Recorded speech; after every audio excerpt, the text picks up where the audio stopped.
Hey, welcome to episode 37 of We Can't Code, so We Criticize. This is a weekly video game podcast between two friends where we share relatively biased opinions on our favorite games. My name is Ben. And my name is Mike. You can tell I'm Mike by the way my voice sounds. Yeah. It's totally me. I'm getting married. I was on a cruise.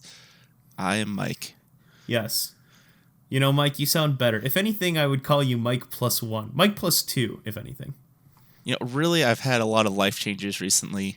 I said I was went on this cruise. It was very relaxing, and it changed my life. I decided actually to leave my fiance, move to Denver, and live a whole new life, and it's been great. Yep, there you go. No, I was gonna say in all fairness, that's not the right word. In reality, Mike is out of the podcast. Don't worry, we're still best friends. Don't worry about that. But he's kicked him out. With the engagement, with everything else going on in his life, we have decided to have Mr. Cole here. So, Cole, how's it going? It's going pretty good. Yeah. I'm not getting engaged, so things are great. Don't tell cats. Not kidding. Yeah. So Cole is also a very good friend of mine, and he's decided to generously sub in here. He is a gamer and a person of similar interests. We have similar interests. I don't know. That's a weird way to say it. Whatever. We're just gonna roll with it. Yeah, that works. I mean, we both met in college, bonded over video games and Mario Kart mainly. Yep. Basically Mario Kart. That was like the defining factor. And Modern Warfare 2, I think. Well, wait. We were playing Nazi Zombies. That's what it was. We were playing Nazi Zombies back in the day. Mm-hmm. Yep, Nazi Zombies, the glue that holds all of my college friendships together. I mean, it's really how you made friends was, are you able to survive a horde of zombies with someone? If they can't hold out more than 20 rounds, then they're dead to you. Exactly. I was going to say 5 rounds, being very generous, but you say 20 rounds? Jeez, that's why you didn't make a lot of friends in college. Now I have a high cap on friends. They need to be good. If they're not, I kick them out. One of your teammates falls down, is looking for a revive, and you're just above him, shooting him in the face. Leave! You're not worthy. Exactly. All right.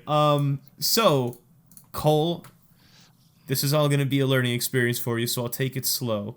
How was your week? What games did you play? What movies did you see? What related to media? What did you experience? I guess. What have I experienced? Well, I'll tell you, Ben. I have been sucked into the game of Fire Emblem. I purchased this game a few weeks back, and I already have over 80 hours into this game. Jesus Christ! And I cannot put it down. That's the Three Houses one for Switch, right? Exactly. So I've actually been playing that back and forth with Cass, who, for you guys know, that's my wife. We've been playing that together, where we kind of just pass the controller back and forth, and it's been a really good time. Yeah.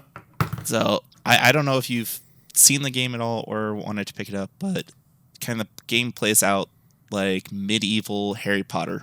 You get to pick a house that you want to be in charge of, and you get to recruit different kids from other houses to join you.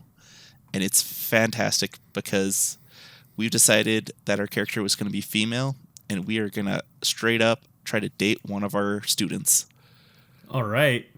It's fine. They tell you at the beginning, we're the same age. It's fine. So it's consensual. Interesting. I mean, the game plays out. It's kind of like a life simulator where you're starting relationships, building bonds between your different players, and then you actually take those people that you've been bonding with in class into battle with you. So it makes it really fun that you're spending all this time like, I want to be your friend. Now we're going to go fight. Oh, God, I don't want you to die. I will protect you with my life. It's kind of funny. You kind of lock them in with the with the consummation, and then you force them to fight for you. That's such a weird idea, but I mean, I guess it's good from what you're telling me. 80 hours. It's been pretty good. I mean, there's one character called Bernadette who's a shut-in, who at the start of the game you only see her outside once, and then the rest of the time, the only time you can talk to her is outside of her dorm room door, because she doesn't want to go outside ever. So it was like our goal is like, this person is going to be on our team. We're recruiting her no matter what. We will get her to join us. And then we finally did, and she like acts super sweet on the battlefield. I was like, oh God, we got her out of her room. We can't let her die. And she's now like one of our strongest like snipers. Okay. So she sits super far back and can like snipe people from across the map, which is amazing. It would be funny if she was just like still in her room with like the rifle out the window. It's like, I don't want to do this. Take the shot. I can't. My pizza's here. But yeah, the game's really fun. The gameplay is a strategy turn-based system. So like a grid, like typical Fire Emblem, right? Like you have a grid, you tell your guy to move to that, spot, or exactly. So it's still a grid, turn-based and everything. And then you get a bunch of different classes that you can set up your different students to be. So we've kind of had our whole setup now is all of our students are either riding a dragon or riding on horses, and we just pretty much run across the map just terrorizing everyone. Jesus, I would feel completely sold down the river if I knew that some of my classmates were riding dragons and I'm sitting here on like Build a Pony. I'd be like, well, clearly I'm not one of the favorite students. Oh, it's so each of the houses have like a house leader and everything. They're supposed to be like this amazing prince or head of like the next like country faction. And the person who's the head of our house, Claude, he gets a white dragon that he just does barrel rolls and backflips on while he fights. And the animations for him is so cool. We pretty much just set him out in the middle of the field just so we can see his counterattacks, which is always the enemy tries to like swing an axe or a sword at him. He jumps in the air, does a backflip, and then shoots 2 arrows while doing a backflip. Dang. So, yeah. So, you said you put 80 hours into this game, and no one would know this except for me, but the last game that I knew that Cole was pretty obsessed with this year was Monster Hunter World. Now, between those two games, you put a fair amount of hours into both of them. I would say almost an equal amount at this point. Last I checked in Monster Hunter, you were getting up to 3 digits. Yeah, let me just check real quick on what my Monster Hunter stats are. But so between those games, while you're looking that up, which one do you think is your favorite between those two? If you had to choose a favorite. I do have 95 hours into Monster Hunter. Okay. And I'd have to go with Fire Emblem over Monster Hunter. I really had a good time playing that, and I really enjoyed the combat, but that one gets extremely repetitive, doesn't really have too much of a story. And the reason I kept really playing it more was I had some friends I hadn't played with in a while saw that I picked it up and started playing along with me. Okay.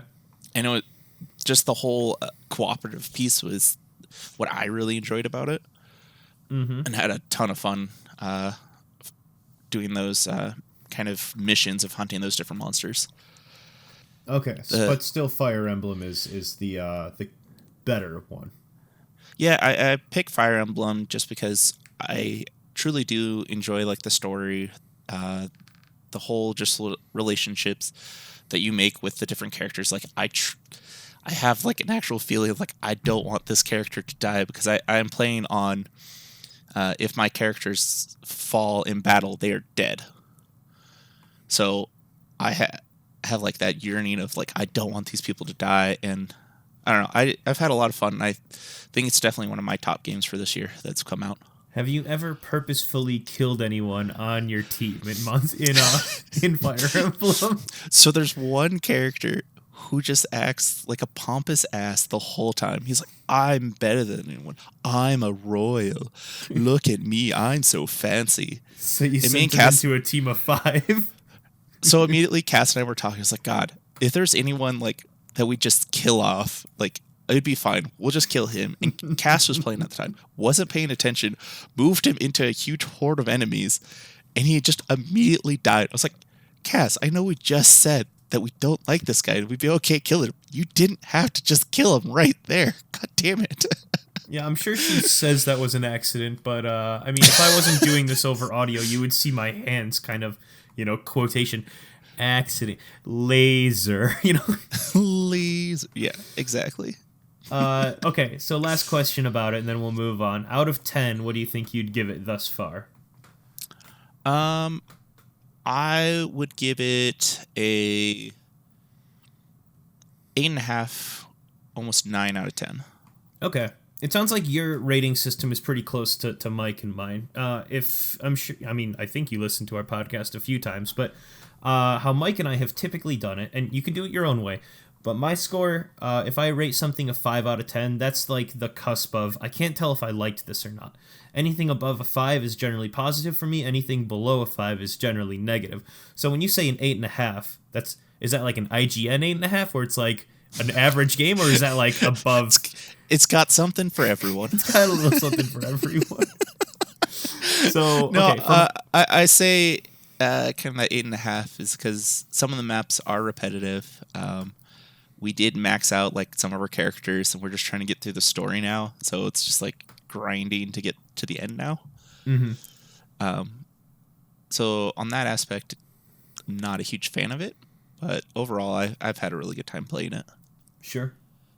All right. Have you tried out anything else, or has that been basically sucking your whole life in?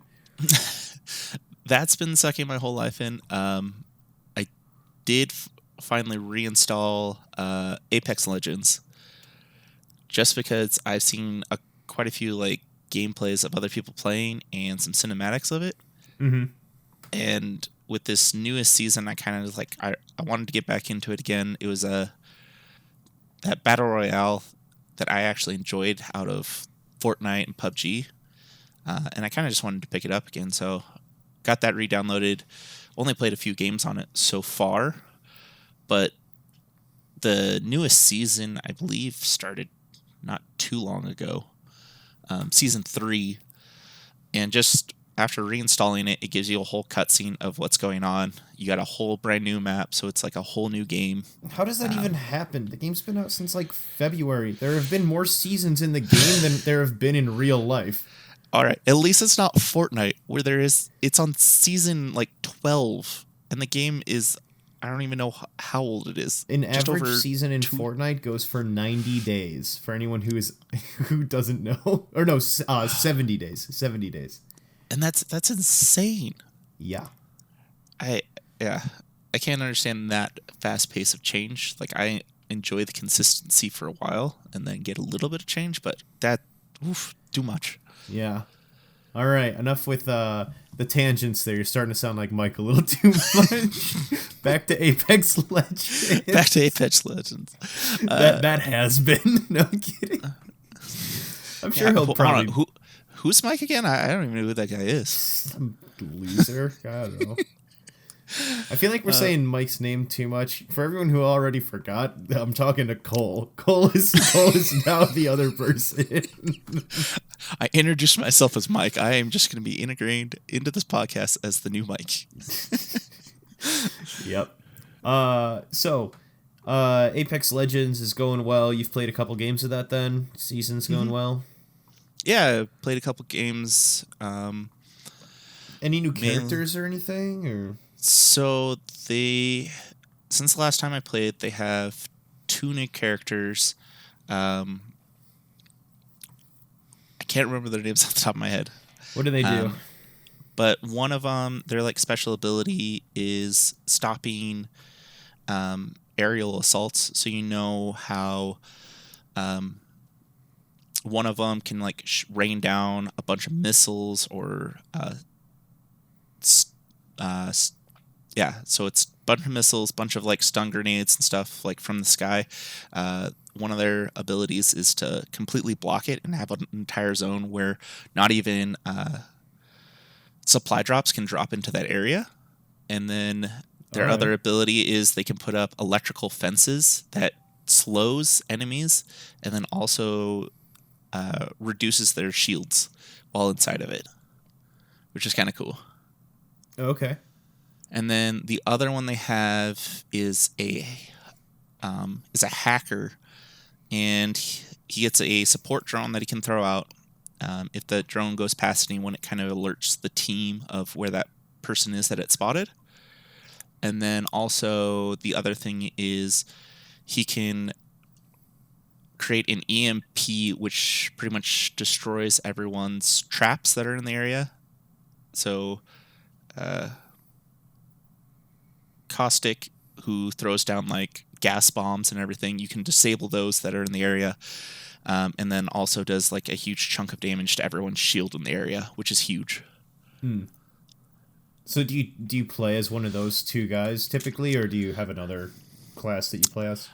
I don't have them unlocked just yet. Just unlock them? Yeah, you actually have to unlock them. It's kind of like League of Legends, where you have to have enough points to buy the new champion. Okay, so you don't have to buy it necessarily. It's just in-game currency or whatever. Yeah, so you can buy it to unlock it quicker, or you can use game currency to unlock it. Yeah. Okay. Cool. That's all my questions for Apex, but it sounds like it's going pretty well. What else you got? What else?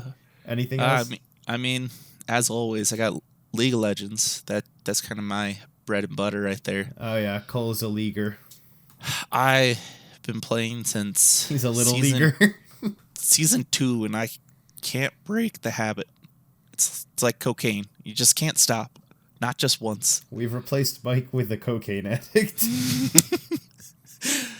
But yeah, season just ended, so got all of my sweet achievements for getting gold in a bunch of different getting gold in a bunch of different game modes. And they just kind of released the newest preseason for League, which they changed the map up and changed how dragons work. So I know you're pretty familiar with League, where you have a top and bottom lane. Mm-hmm. Now they have a weird little alcove at the very tips of each of those lanes. An alcove? What do you mean? Yeah, so there's like the normal bushes, but you can go past the bush, and there's a little area that you can kind of just hang out at. Huh. Yeah. Haven't really figured out the best way to use it yet, other than like you could sit there and run around in a circle around in the little alcove and have someone chase you. I mean, that sounds fun. I've seen it a couple times, just like someone just trying to chase the other person around and can't catch up to them. It's been pretty hilarious. I'll have to look into that. Yeah. It'll be interesting to see how that kind of affects professional gameplay. Oh, yeah. I'm not. Yeah, I could only imagine it's for like ganking, but it's on the opposite side of the river, right? Is that what you're saying? So. Yeah, so it's against the actual like wall of the map. So usually, you have your the map is set up in a square. It's like a dead end kill zone if you get caught in it. It's a weird little zone that they just added a little like dot on each side that you could kind of just hang out at. I tried using it as a jungler, didn't really do anything. So yeah, I don't know. It's weird. Okay. All right. Yeah. Is that everything that you've done then? You think? I mean, the only other thing is Mario Kart 64. You played Mario Kart? Oh yeah, that's right. You were telling. Okay, yeah. So explain it. Explain it then. Yeah. So there's actually a bar down the street from my apartment that does a weekly Mario Kart tournament. So we just do just a round robin bracket, 2v2 or 1v1, and it's been a great time. We've been playing only Mario Kart 64, and then the guy who's directing it picks different maps for us to kind of play, and then it's double elimination. And so far, I am hard stuck in third place right now. How many weeks have you played that you've been stuck in third? I played 2 weeks now. Okay. Back to back third place. That's not hard stuck. That's just 2 times. You know what? After the amount of Mario Kart I've played, I have a high standard for myself, okay? Sure. I need to be at the top. I mean, I'm curious. Do these guys who show up at a bar and play and play Mario Kart, are they even drinking, or are they like pretty focused in on the game? Like, what's the attitude? I mean, most people have like a drink or two in their hands, but no one's going hard or anything because we usually do it on a Monday. So, You gotta be the one guy that's trash. Like, I have thought that my ability to play Mario Kart will go up if I drink more before I do it. it should be one of those unspoken rules. Like, we can't legally tell people to play Mario Kart, but you should just make fun of other people until they submit to your rules. Whenever you play around, be like, I always want a full beer next to me. And then everyone else is going to start to get the idea that you're competing with. They're going to be like, oh, that guy's playing true Mario Kart. And if you ever lose, then you can just call them names and be like, it's not real Mario Kart. This game was made for alcohol. The first time we walked into that bar, like, we had heard that they had a 64 and they did these tournaments. So Cass and I walked in, started asking. I was like, okay, we heard you have Mario Kart. Like, can we play? So the guy pulls out a 64 from behind the bar, pulls down this projector screen for us to play. And we grab two other people at the bar. I was like, so do you guys want to play some Mario Kart? And one guy sitting next to us is like, oh yeah, no, I know what that is. Like, I want to play. Let's do it. So we get some Bud Lights, start playing. We're like, so by the way, the rule is we'll only do half beers, but you have to drink it, and you can't drink and drive. He's like, oh yeah, easy. And I never smoked someone so hard than just beating two randos at a bar playing Mario Kart. Yeah. I'm sure that got your confidence level way up. Now I see why you're angry at being in third place. Because you feel like the man after beating some randoms at a bar. That's why. Hey, these guys were like, you need to join that tournament. Like, you got the skill for it. You look like a loser enough to make a name for yourself. Okay, in all seriousness, how much, like, what's on the line for this tournament? Is there like a cash prize or a credit at the bar or what?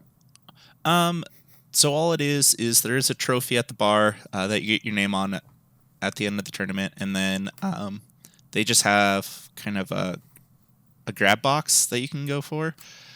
In the box is a bunch of different like gaming and 90s memorabilia. Like, there's a little Raptor stuffy in there that you can get, glasses from the bar, all sorts of just like little random things that are kind of just fun. So it's not actual cash. All things considered, that's not a bad prize. I mean, like, if it's a weekly event and it's not like any kind of professional tournament or anything, like, $5-10 small little accessory, that seems like a fair prize each week. Mm-hmm. Yeah, and it's not like we're paying into this tournament and stuff, so. Sure. Okay. That's cool, man. It's been pretty fun. Can't believe it's on Mondays, though. That's still extremely surprising to me. Like, I don't know. I would not be able to keep up. The Monday part's the tough one, mainly because I'm so tired on Mondays.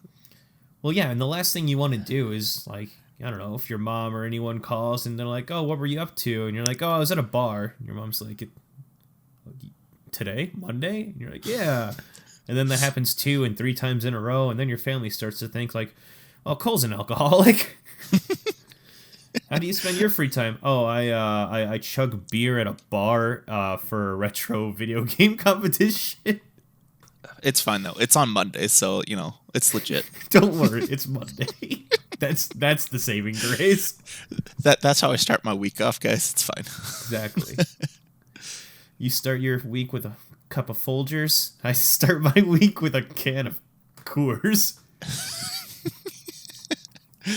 Okay. So I assume that's everything then. That's all I got for you. All right. Sounds like an exciting week. First and foremost, I mean, 80 hours of Fire Emblem and Mario Kart and I can't remember and Apex Legends. I mean, it's a good variety. Mm-hmm. Yeah. I like to be very diverse. I can tell. I can tell that you like to go out and get trashed and play games, as well as spend 80 hours at home killing people in your own faction. Hey, that's why I need to go to the bars, so I get out of the house. Yeah. See, you have a bit better of a plan than I do. I've been playing Kingdom Hearts 3 for the last 2 weeks, and so I'm very self-destructive currently with my gaming. How is Kingdom Hearts 3 going for It's you? not good. It's not. Oof. I don't know if you listen. Did you listen to last week's podcast? You can say no if you didn't. That's fine. I did, actually. Okay. So I mentioned a bunch of things about Kingdom Hearts 3. It's got basically nothing going for it. The story is terrible. Voice acting is terrible. Every single 5 minutes there's a cutscene and it takes like 5 minutes. I got to the Frozen world. Like Frozen is in the Pixar movie Frozen. Yeah. 2 or possibly even 3 cutscenes are 4 or 5 minutes long, and it's just a frame by frame reshot created in the video game engine. It's a copy of the 2 songs Let It Go and then some other one that no one cares about. Hold on, they really have Let It Go in Kingdom Hearts? The entire song. What? Every single part of it. You're chasing Elsa up the mountain, and then it's like her, like literally when she takes off her jackets, when she does like the let it go, and she's like throwing away the snowflakes, and she like makes the castle and everything. All of that shot by shot is in the game. I'm sure that there's a comparison video. That is hilarious. Like yeah. I understand, like, Frozen, like, the big thing with Frozen was the whole, like, Let It Go song. But why add that to the video game? I don't know. I mean, this is my concern with the game to begin with, is why even add Frozen? Granted, I know a lot of people like the movie. I did not like it. But my point is I'm sure that they were like, oh, what are the most popular movies? And then we'll just make the game, focused around those. But there's got to be some kind of Venn diagram with the smallest crossover where, like, the first circle is people who like Frozen and the second circle is people who play Kingdom Hearts. And I'm sure that there's just a tiny little sliver of people that are like, oh, I like both of those things, and I would like to hear the musical, the exact same one that I saw in the movie, shot for shot. I was not in that fan base. Oh, no. That's crazy, too, because, I mean, none of the other Kingdom Hearts ever did any of, like, the major songs from those movies. That is a lie. Do you remember the Little Mermaid world? In the second game, there was a sing-along. You're right. You had to do the sing-along for the Little Mermaid. Yes. I forgot about that one. The first Little Mermaid, in Kingdom Hearts 1, you go to Little Mermaid Land, and, like, that was fine. It was its own story. And then the second one, they were like, yeah, let's just fuck all this bullshit, and it's going to be a musical section now. You know what? I thought they had learned, because, like, I played Birth After Sleep, which was a continuation afterwards. Prequel, yes, but it was afterwards. And they were like, okay, we're not going to touch any of this musical stuff. We're not going to deal with it. It'll be fine. So why would you bring that back? Because they just hate their audience. After 12 years of their audience whining and complaining about a game, they're like, fine, but we're going to make the worst game possible, and the joke's going to be on you because you're going to spend $60 on it. I'm pretty sure that's the reason why they did it. Oh, man. I've wanted to play that game, but I've been so hesitant just because I have not been hearing anything great about it. I got it for $13, and it's going to be on Black Friday sales for the following week here for like $15. So at that price, as I've mentioned last week, the thing that it's got going for it is the combat. I think the combat isn't necessarily spectacular, but it's very repetitive. It's very easy. It is the definition of a game that you can just kind of turn your mind off to.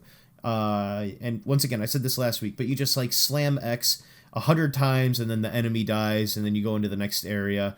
And I can't say that I like the game, but it's like when you're stuck in a bad series and you're like, well, fuck, I'm already like 10 episodes in. I may as well watch the next 40 episodes. Like, that's kind of how Kingdom Hearts 3 is right now. Is I've already invested into the first and second game, and as much as I don't care about the story, I just want to conclude it.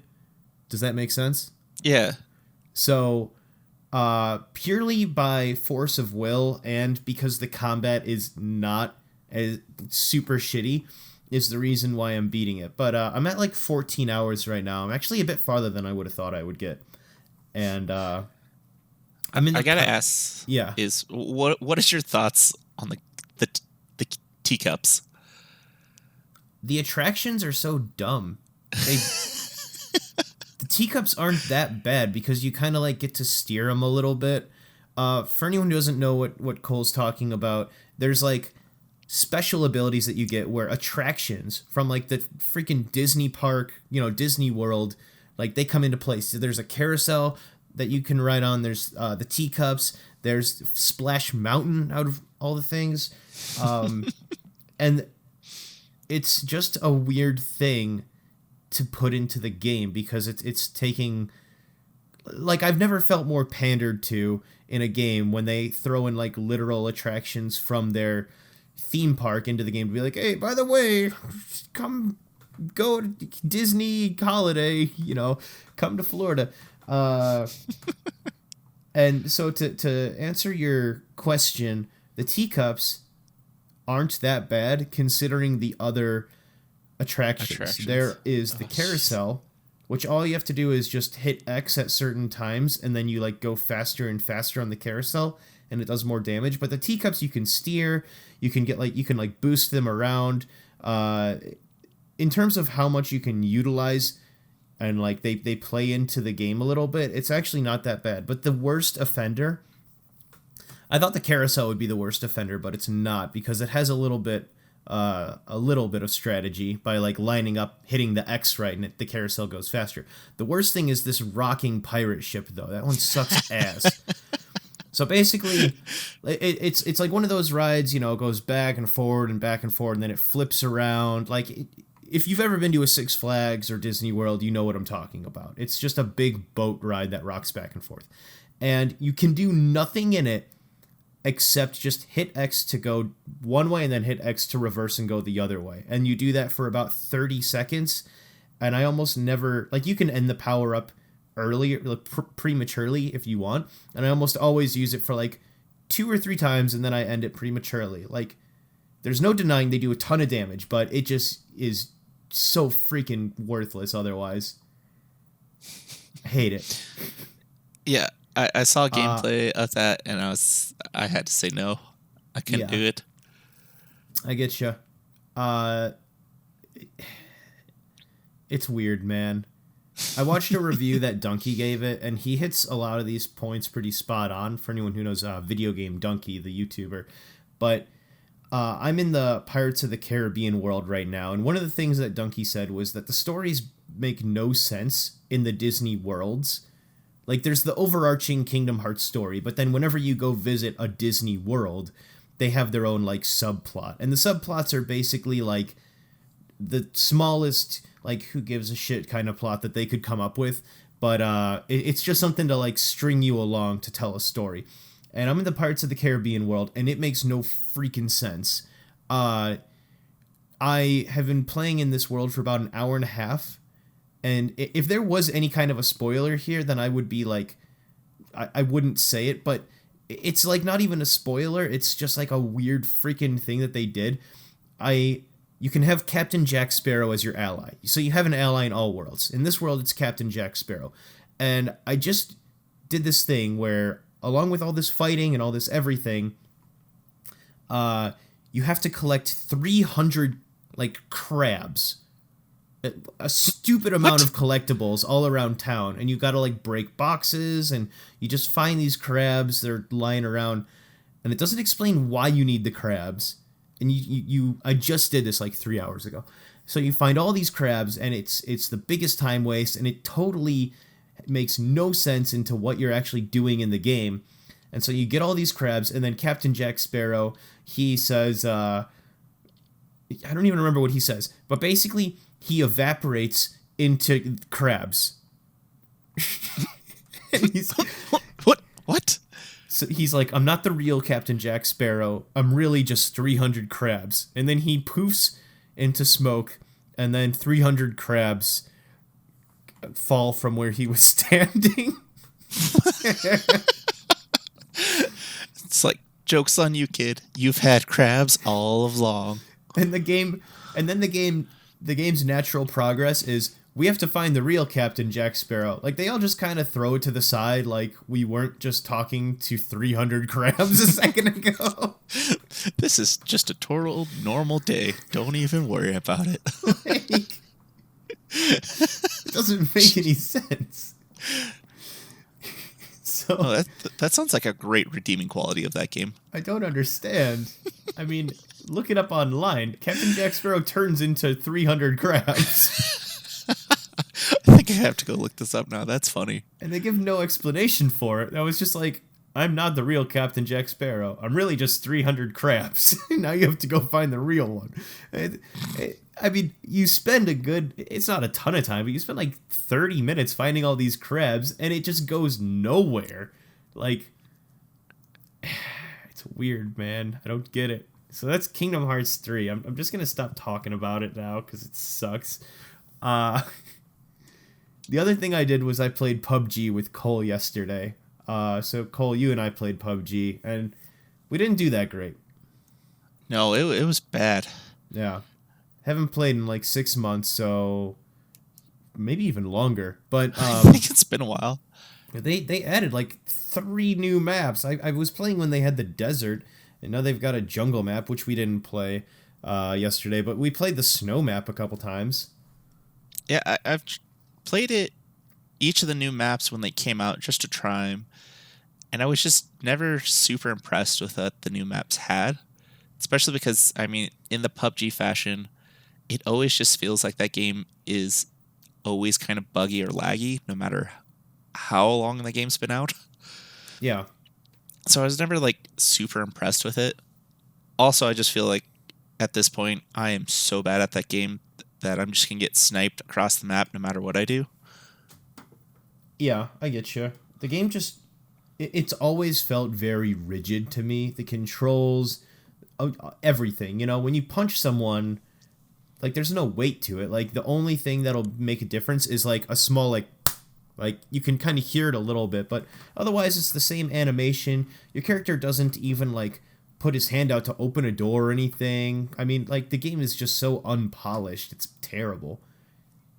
Yeah, I mean, I think the best part of PUBG, honestly, is just riding around in the vehicles and just trying to rally over everything that you can and honking the horn to let everyone know your presence. Oh yeah. That's my favorite part of playing PUBG. And that's honestly why I loved the desert map so much, was because it had dune buggies that you could just race all over the place, up and down the hills, and try to just launch them. Yeah, it had those pickups as well. That was a good one. I remember our friend Sam, he wasn't always the biggest fan of the desert one, but I that one was always my favorite. I mean, I'll always be the original map, and it's because I gotta go to school, get some education in me, and also try to take out everyone I can at the school. Yes. So for anyone who hasn't ever played PlayerUnknown Battlegrounds, the first map, kind of near the middle, there's a place called the school, and it's basically where everyone congregates if you just want to see a ton of action. Like, a lot of people will try to play like Sneaky Snake and like really stealthy. If you go to school, that basically means the second that you drop, if you don't find a weapon within the first like minute, the first 30 seconds, you're dead. So if you're ever like having a good like fuck it moment, you always go school and you always just try to like survive the mayhem, and it's great.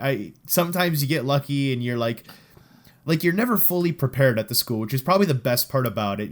There's like 20 other people and you've got 10 bullets to your name, and there's a few times that make it totally worth it going to school where like those 10 bullets take out like 4 people, and that happens only every once in a blue moon, but you feel like a god after those times.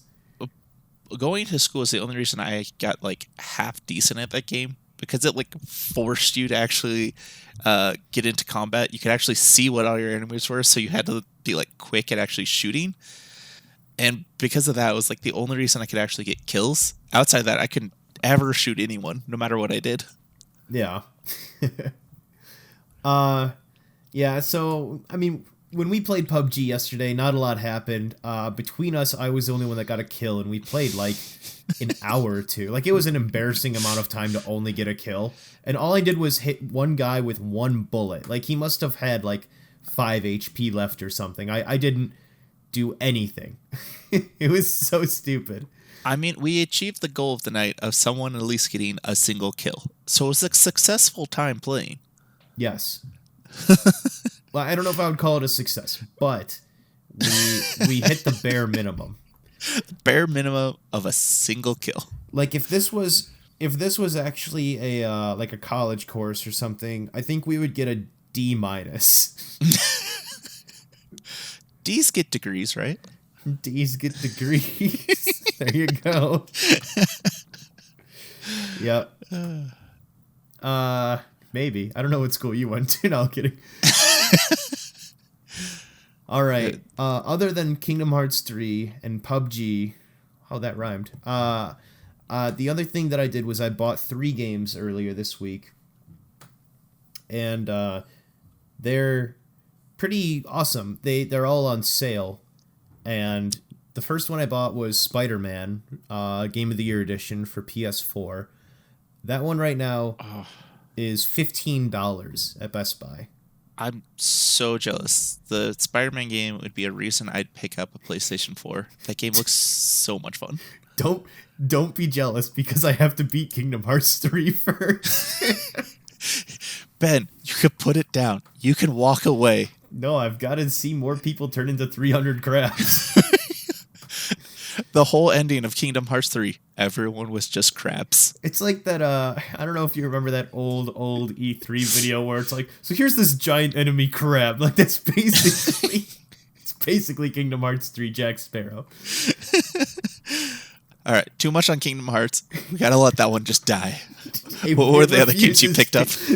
Tell Square Enix that. They've made like 9 games. All right, so Spider-Man was $15. It was a fantastic deal, and it was the Game of the Year edition. So, I mean, the DLC itself is probably equally $15. Like, I was floored by how good that deal was. Next 2 games, I got The Last of Us Remastered for $10. So, liked that one a lot. This is a game I played on the PS3, so now PS4. It's got better graphics, it's got all the DLC, and $10 to replay one of the greatest games in the last 2 generations. Easy purchase. So I'm going to be one of those people in the minority of I've played The Last of Us, but when I first played it I was living with 4 other guys, and I had one guy who just constantly wanted to show everyone what the intro of The Last of Us was. And I've never gotten further than the first 15 minutes of that game. Cole, be careful what you say next, because this might be the one and only podcast with you right now. I'm just going to say that. And this is how I never came back again. No, yeah, go for it. I've had a hard time. I know it's supposed to be good. I've heard so many good things. I want to try to get past it. But I've played that first 15 minutes 100 goddamn times. And it's so hard to try to play that 15 minutes again to actually get past it. Yeah. Well, like any game, I mean, the beginning is kind of slow. I can understand that if you've played it a few times that, like, the beginning of any game always sucks. And if you've only played the beginning game several times, then it's got to be that much worse. So I can understand that. But unfortunately, I mean, we are talking about a fantastic game. I really hope that after 5 years or so, when it's really settled for you, that you reconsider. And, you know, with 2 coming out here soon, I think it's about time that I revisit it, actually give it a try, so that way I can get all of the hype for number 2 to come out. Yeah, I can see that. Best of luck. Thanks. Godspeed. So the last game that I picked up is Uncharted 4, The Thief's End. But that one was also $10. Man, you got some pretty good games for super cheap, honestly. Heck yeah. What was that? 15, 10, 10. $35 for 3 games. I mean, that's really good. Yeah. Holy cow. So, I got those all at Best Buy, by the way. So, this podcast is going to come out in the middle of the week here. But if you're doing any Black Friday shopping, from the research I've done, Walmart doesn't have the best deals, but if you're going to Target or Best Buy, I think I saw some deals that are split pretty well between both of those places. There's a couple more deals I'm going to mention at the end of this podcast that I plan on picking up once Black Friday comes around or next week, because I think those deals go on for an entire week. I can't remember. But yeah, there's two more games I'm looking to get. I'll mention those later. I'm excited for that because I asked you earlier what were the games you were looking at that are on sale, because all the deals are going out right now, and I kind of want to understand what everyone else is getting so that maybe we could pick up the same games and maybe possibly play together. So I'm excited. Well, all of these are single player, but that doesn't mean that I'm looking to do a lot of console gaming for a while. I feel like I'm just glued to my desktop so much lately that even if it just means staring at a slightly different screen, it feels a little more outgoing. But no, I mean, I've got Mike and I have been talking about it for a while, but I've got Xbox Games Pass. I've got that for the next 3 months. If there's a good Steam deal, then I'm happy to pick something up on Steam. But right now, I think unless you mention it, I am very much set on the games that I have in mind. So if you see a good deal, let me know. But otherwise, I mean, Spider-Man, Last of Us, Uncharted, Kingdom Hearts 3, like these are all single player experiences. Yeah, I mean, hey, it sounds like you got yourself packed up quite a few good games there. Yeah. All right. That's all for games. The next thing I was going to mention is this week in movies. This isn't specifically a movie that I saw yet, but I really want to see it. Cole, have you heard of the movie called Knives Out? I have. That's the one with Captain America, right? That guy. Yeah, Captain Chris Evans. Chris Evans. I was going to say Evan something, so I'm glad that you said it first. But that one looks really good. They in the trailers they call it a whodunit. When I first saw it, I thought it was a Clue remake, the movie Clue, and it turns out no, it's a very similar style. So it's a bunch of people in a house, and I think the movie is officially out in theaters now since last Friday. But it's a whodunit. Everyone's in the house, and you got to figure out, the story unfolds. Oh, who murdered this person? And a story that's already been told, but it seems like a really good movie. The reviews are, once again, like 95%, like pretty high, all things considered. So that's the one thing I'd like to see this week, but we'll see with the holidays. I'm excited. The holiday season for me usually means a lot of movies, mainly because I always have my mom come to visit, and we watch and binge watch movies like crazy during the holiday season together. So I'm really excited because, what is it? Ford versus Ferrari? Yeah. It's a big one that I want to see. It looks super good. It was I'm awesome. Really excited for that. I saw it last week, and Cole is a race car enthusiast, I guess is the right word. I think you're going to love it. Yeah. So just a little background on me. In college, I was part of a collegiate team that built and raced miniature Formula cars. So this movie is right up my alley, and I am so excited to go see it. It was awesome. You're gonna love it. I want to hear what you have to say about it when you see it. I want to hear your 10 out of 10 experience, because I'm sure it's gonna be at least a 9 or 9.5 out of 10. Like I feel like I'm overhyping it at this point, but it was awesome. It was so good. I mean, the trailers alone, I was so hyped, and I was like, I have to see this. Mm-hmm. Yeah. Well, let me know what you think next podcast when you check it out. Yeah. All right. That's it for me. That's all the games, all the movies that are going on in my life. Have you seen any movies lately, anything like that, or should we jump into our top 5? I mean, I don't have any movies I've been watching, but I have been watching a bunch of TV, and I actually just got caught up on The Good Place. Oh, yeah. I watched that last month. Yeah. It's the final season, and the latest episode that came out was so good. Cass and I were sitting on the couch just dumbfounded on how good that episode was. And I can't believe they're going on holiday break here, so it's not going to be a while till the next episode comes out. But it was so good, and I'm loving The Good Place. I don't want to say anything, because if you've never seen it, the first season is super good. and it has such a crazy twist that I don't even want to talk about what's going on now. But it is so good, and it's only 4 seasons long and well worth the watch. Yeah, so this is gonna be the ending season. I've seen season 1, 2, and 3. I'm not looking. I haven't started watching the last season. It's good to hear that you like it so much. I actually thought that it was really good at season 1, and then I think it's been progressively not as entertaining second and third season. But I'm glad that you've got a different opinion because I don't want this podcast to be an echo room. So yeah, and I mean, I'll agree with you because the second and third seem to like dip down, but they're really bringing it back around for the 4th season, and it's kind of been really cool for like me and Cass because one of their whole philosophies for the whole show is just every day we can get a little bit better, and Cass and I have been taking that to heart, and we've been trying to do like every day we want to do something a little bit better, make something in our lives a little bit better. So just recycling and trying to make sure we actually pick up our dishes instead of letting them sit in the sink all night or all week. Try not to kill as many prostitutes. Try not to kill as many prostitutes on the street. I mean, the normal stuff. Exactly. But yeah, it's really cool, and I've been really enjoying it. Yeah. I gave a description about this show a couple weeks ago, but basically, if you've never heard of the show, to reiterate, the show takes place in the afterlife in the good place. So Kirsten Bell, who is forgetting Sarah Marshall, she is Sarah Marshall. She wakes up and she's in the good place, and the whole story is basically of her and 3 other people in this afterlife. And it's when I saw the first episode, I was like, how are they going to make a show out of this? But they actually keep it pretty entertaining.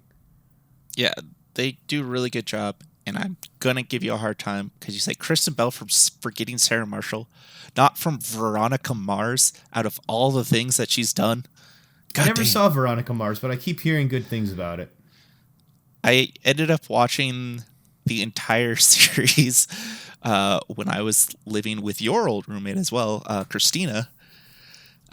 She was rewatching it, and I always went out to go join her. And it is definitely like the cheesy 90s criminal investigation, like high school teens solving all the mysteries. But it was kind of cool because it did deal with like a lot of like bigger topics as well at the time.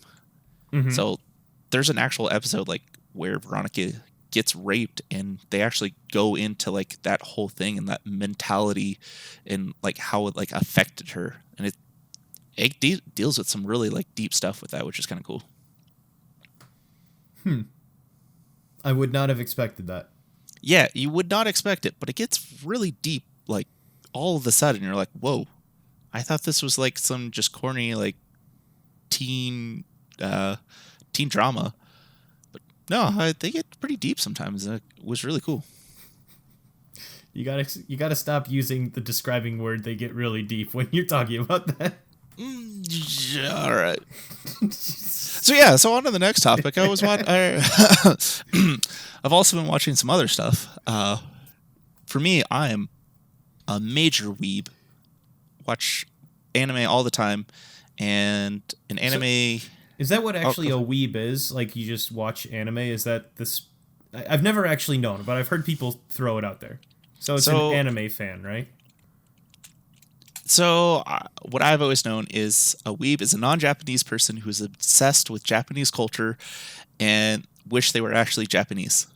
So I don't actually wish I was Japanese, but I wish that I could have enjoyed more of like the Japanese television shows that they have. It's specifically for like anime, right? Because it's not like someone's watching Seven Samurai and they're like, I'm a weeb, you know? Yeah, no, it's definitely thrown around more of people that are like really into anime, really big into manga, and kind of just those people who really enjoy that part of the pop culture of Japan. Yeah. Okay. So yeah. But for me, a new show that actually came out this year called Dr. Stone is something I've been really invested in. And kind of the whole premise of the show is in like the, what was it, 2020 and stuff, for some reason, a bright light goes across the world and turns everyone to stone. And then after I think it was 3,000 years, our main character awakens from the stone and then actually has to figure out how to survive in pretty much this caveman primitive world because everything's been reset again. And it's really cool because your protagonist of the show is called Suiku, who is a super crazy scientist who knows everything. So he spends every episode like explaining how to make these different things. Like he spends an episode just making soap. And it's just so cool because they actually spend the time animating, getting the like actual materials and actually creating just like such a basic thing. And you get so excited by the end of the episode because like they've achieved this technology that's been gone for 3,000 years because everyone's been stone. And it's just really cool. The whole premise, or to add to that as well, like not everyone has been broken out of their stone shells that they were trapped in. There's only a few of them. So it's just like all these people trying to rebuild society. And right off the bat, it breaks out into two major factions. The faction of science, where our protagonist wants to like rebuild the world, bring back science, bring back things to how they were. And then the Empire of Power, where it's all these people that are high school students that are like the old and the elderly. Pretty much all of our parents are the reason the world turned to shit, and we should never allow them to be resurrected from stone because we are the strongest and we should only rebuild our world based on the strong. Man, there's a real like Peter Pan thing going on there, isn't there? A little bit. But it's kind of cool. And we kill you. No. So they don't do any of that, but like this dude is super strong. So like anytime he sees any like or any people that are stuck in stone that are adults, he just immediately destroys them in a single punch. We're just like, oh damn, this guy's serious. I'm very confused. So the people are alive in the stone. So are they stone people, or are they encased in stone, or are they're just encased in stone? Okay, but you can't. So the whole thing is like you can't just like crack the stone to like release them. Like their body is like, say you're like completely frozen to ice and you break the ice and the ice falls off, right? So it's the same thing. Everyone's turned to stone. So if you try to break it, like the arm will actually fall off, but you have to use. They find an actual antidote to the stone shell that they're in to actually release them and let them break free of the stone naturally. Okay. And it's not just him that's a survivor then. You said it's a faction. Would you say like there's a couple hundred people or like a couple dozen? So there's about a couple dozen. Okay. So what's it called again? I'll have to check it out. It's called Dr. Stone. Of course it is. Okay. They hit it right on the head, okay? There are no questions about what this show is about. It's basically One Punch Man, you know? Exactly. But with science. What's this show about? Oh, it's about, he one punches things. One punch! What's this show about? The guy's a doctor. Everyone's stone. So it's Dr. Stone. Stone Doctor. No, it's Dr. Stone. No, we said the character first. He's a doctor. That's right. Protagonist comes first. All right. Anything else? That's all I got for you. All right. Top 5 then. Let's get into it. This week... Well, sorry, last week we didn't announce what we were doing for our top 5, so this is going to be a surprise to everyone. Well, that's a lie, because it's going to have a title by the time you click on it. Okay, so this week's top 5, as Cole and I decided about 30 minutes ago, is going to be top 5 best family games. We thought it was perfect. It's Thanksgiving time. Everyone's going to be with their family. Mm-hmm. What kind of games can you actually play with your family? Exactly.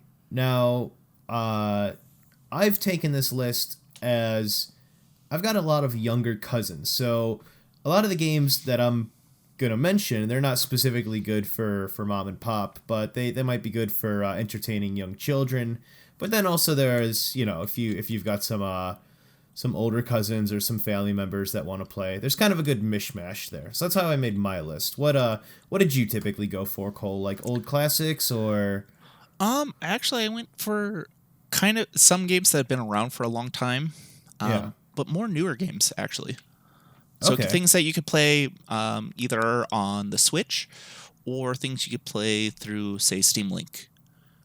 The Switch is actually that would be a good console to have for the season. But yeah, so with Thanksgiving, with everyone seeing each other, it's kind of a good list for that.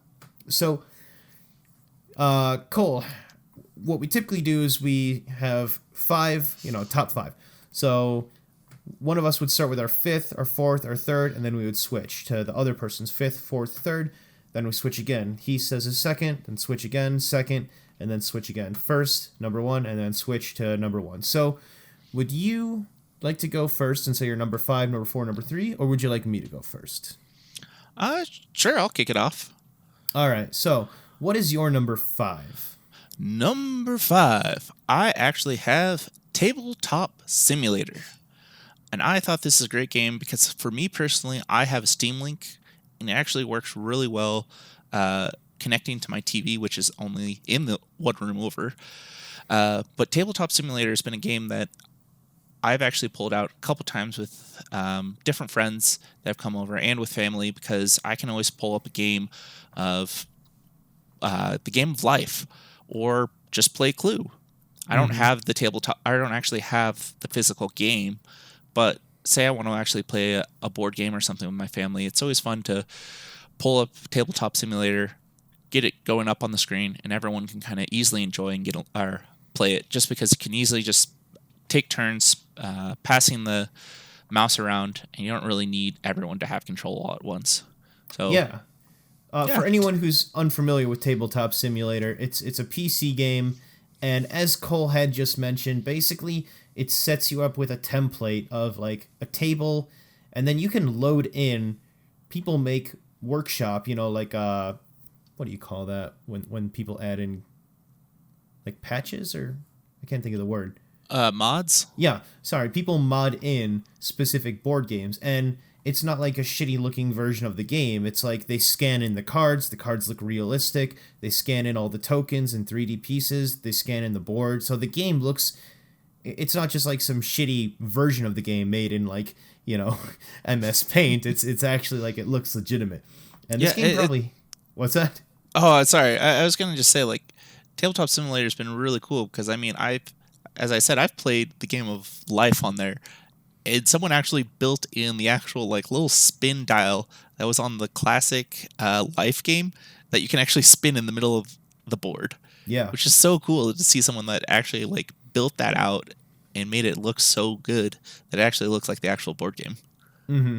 Yeah, and like even the 3D mountains in that game that are, put all around the map, like those are three-dimensionally built in. Like it is a one-to-one recreation of that board game. It's a really cool Tabletop Simulator. It's awesome. You can find classics like Monopoly and Life, and you can also find modern games like I think Gloomhaven is the one that everyone's talking about right now. It's like a $100 board game, but you can find all this stuff on Tabletop Sim. It's awesome. Yeah, so that's my number 5 right there. So have you been playing the game of life a lot with that, or do you typically do like retro games or modern games with that when you have people over? Usually I play games that everyone kind of knows. So Life was always one that I like to play on there. I've done a little bit. I do own Red Dragon Inn, but I've done that one, especially if I have people that are online at the same time, so that way we can play in the room and online. Let's see. And then I've done Monopoly on that one as well. That was actually really fun. Okay. Yeah. So, yeah. Another really good perk about Tabletop Simulator is you don't have to set up the board. You hit the load button and everything is all ready to go. Yeah, and you don't have to buy the games either, which is really nice. You can pay for like the newer games that have just come out, because I know like Secret Hitler for the longest time was like a $5 game that you had to pay for. But most of them are in the Steam community. Yeah, the Steam workshop that you can just pick them up as long as someone has actually built the game out for you. You just pick it up and go. Yeah, that Tabletop Simulator, the company Berserk Games, I think it's called, they probably have like 24 lawsuits pending for them right now because of, I would assume, copyright infringement. But the point absolutely. is that the community are the ones that are making these mods and adding it to the game. So it's basically a free for all. If you have heard of a tabletop game you want to play, you can probably find it on Tabletop Sim, and the community is huge for the game too. You can find people to play with easy. Oh yeah, it's a great way. Like if there's a board game that you've heard about and you've always wanted to try, it's a good way to just kind of like jump in and check things out. Like I've tried a bunch of different games. Like I tried Boss Monster through Tabletop Simulator first before I actually ended up picking it up myself. Yeah, and you showed me that game. That was pretty good. I remember that Yeah. one. All right, so tabletop number 5. What is your number 4? Number 4 for me is Mario Kart. A I mainly, classic. I think Mario Kart, like that one goes straight back to the childhood. Like everyone I know, all my family like loved playing Mario Kart because we were a family that just loved competing and loved racing. So I thought it's always a really fun game, especially now that it's on the Switch. It's so easy to kind of, because most of the time we do Thanksgiving at my grandma's house. I can just grab my Switch, take it in with me to my grandma's house, and everyone can come and play. So, yeah, Mario Kart. And as I said, I got to keep getting better so that way I can win at that Mario Kart tournament in my bar. So I was gonna it's ask serious about that. now. So the Mario Kart that you're playing at the bar, is it? You said it was the N64 version, right? Correct. Okay, and the one that you're playing with your family these days sounds like it's the Switch version, right? Correct. Okay, just curious. All right, so specifically on this list for family games, you're gonna stick with Mario Kart 8 or Mario Kart 64? I actually go Mario Kart in general because I think all of the versions are really fun. Um, I mean, I've done GameCube, I've done Wii with the family. Like, I think just in general, Mario Kart as a genre is more what I'm talking about for a family game. Sure. And it doesn't matter which version you have. And I'm just mainly saying the Switch version now, just because the Switch is so easy to travel with these days. That makes sense. Yeah. Yeah. Who is your favorite character in Mario Kart 8 now? Oh, Waluigi. I should All have day. known you're a Waluigi guy. Mm-hmm.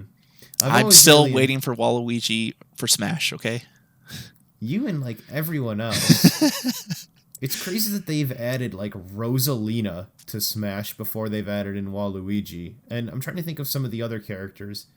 Little Mac from the game Super Punch Out. Like, Well, let's see how many versions of Link we have in Smash, and we still don't have Waluigi. yeah. So if we were gonna do a quick head count, there's normal Link, Toon Link, and Young Link. Young Link. So there's 3, at Yep. least 3. Oh, and Dark Link now, right? No, they just did a dark version of Samus. Oh, okay. Still 3. It's a lot. All right.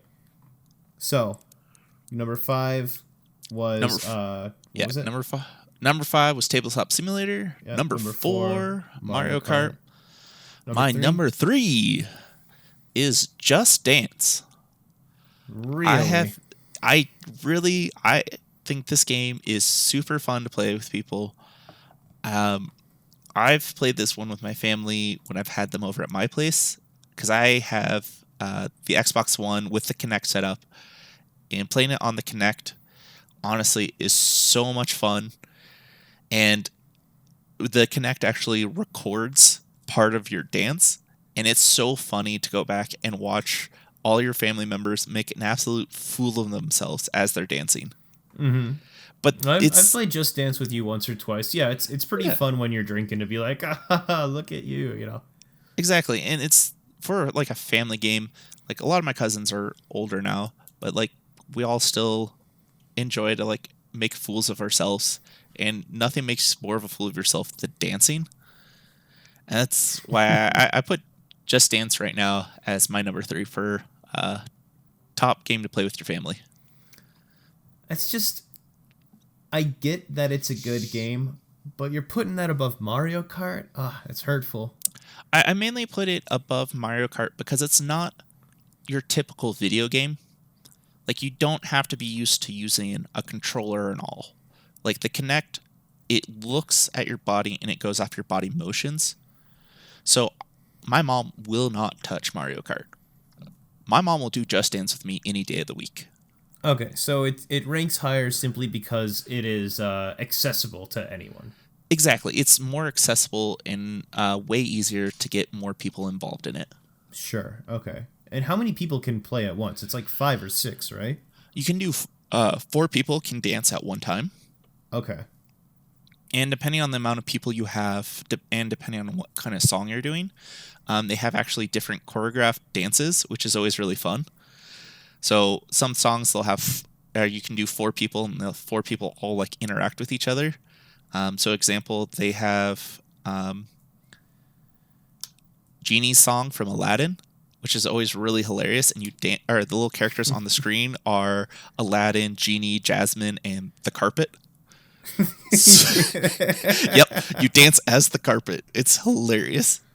Okay. So you think you dance as these avatars on the screen, and then afterwards they actually show the actual video of you dancing in that place, and it's just really funny to watch. All right. I feel like whoever gets the carpet just gets gypped off. He's like, oh, cool, I can't be a real character. Dude, I go for carpet all day. Okay. Carpet number 1. Carpet number 1. All right. We'll switch over here. So my number 5. My number 5. A lot of these games I haven't played in a while, but it's games that as I grew up, they were pretty big hits in my family. And once again, as I mentioned before, I've got a couple younger cousins. I've got a couple older family members. So it not only has to appeal to people that are older, but also younger crowd as well. And it really just comes down to how many people were playing, but also how many times a year, like, you know, if it came the next year and people were like, oh, did you bring that game back? Can we play that game? So that's kind of where my thinking went into this list. But my number 5 is Wii Sports. So That's a good one. That's a good one. Yeah. Wii Sports, I used to play that with my family all the time. The tennis is kind of an old favorite. I think everyone who owned a Wii has played Wii tennis with, you know, their mom or their dad or, you know, their little brother or sister, whoever. Like, it is such an easy game. And at the same time, all it takes is just whoosh, like a flick of the wrist.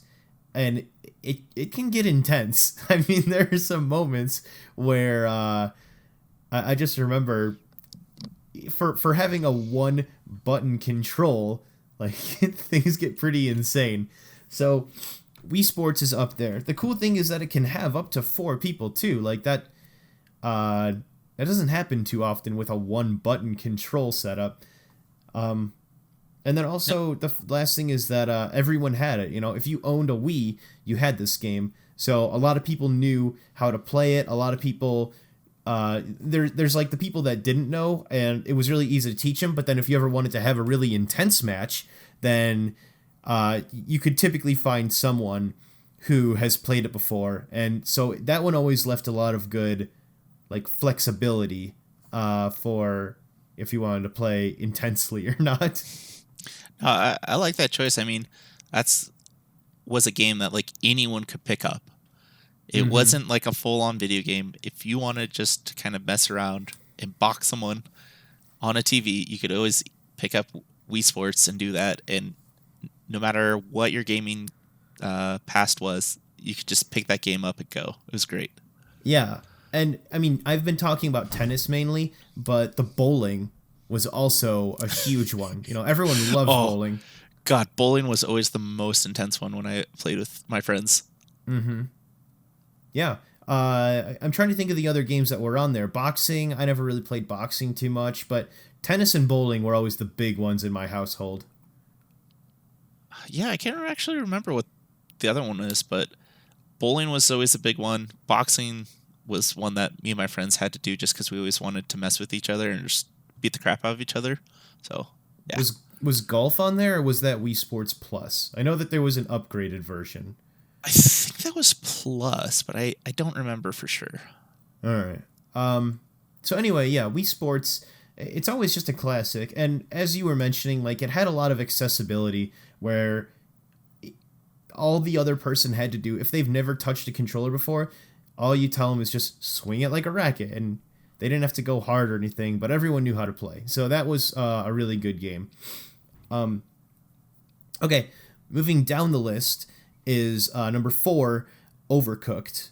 So this is actually a game that I went way out of my way to set up to play with family. They have it on the Switch now, which is great. It makes it a lot easier to play. But there was a time where we were playing this game a lot in my family one year that I went through so much setup and hardship to get it ready. So I was at my aunt's house, and she had a big TV, and I purposefully brought over my laptop and an HDMI cable and some controllers so that people could play this game. And sure enough, it was it had a huge payoff. Everyone loved Overcooked.